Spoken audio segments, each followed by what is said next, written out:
5,8 кВт панели. Небето е цял ден такова. Някаква висока облачност.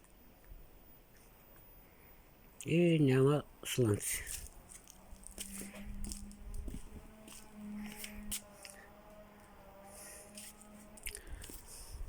Никакво.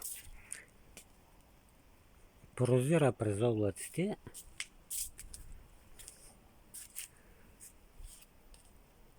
И положението не е добре, но не е чак толкова зле.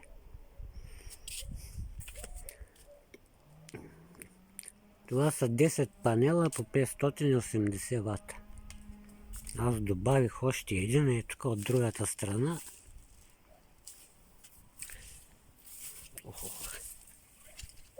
Ай го тук. Пак такъв панел. Не знам виждали са. И му пуснах тук два кабела.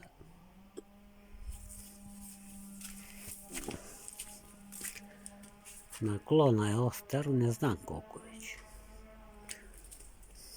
Мисля, че към 50 и нещо, 60 може би градуса. Сянка, ево каква е сянката.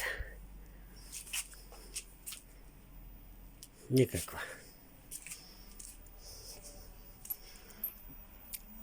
Ево какво прави вертурчето.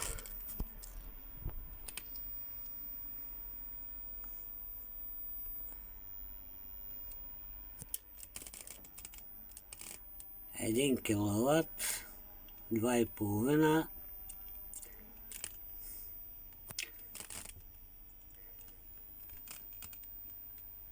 ...215 на 220 волта, не знам защо е така, но днеска има 9 киловата ли го виждам? Да.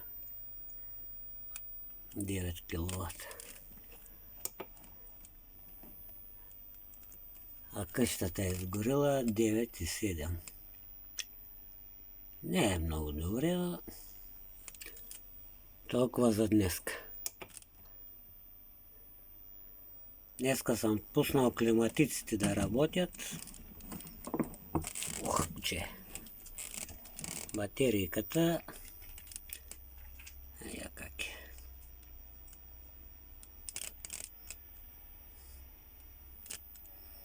Аз се заредих, пуснах бойлера, пак я изпразних и няма да има ток за нея.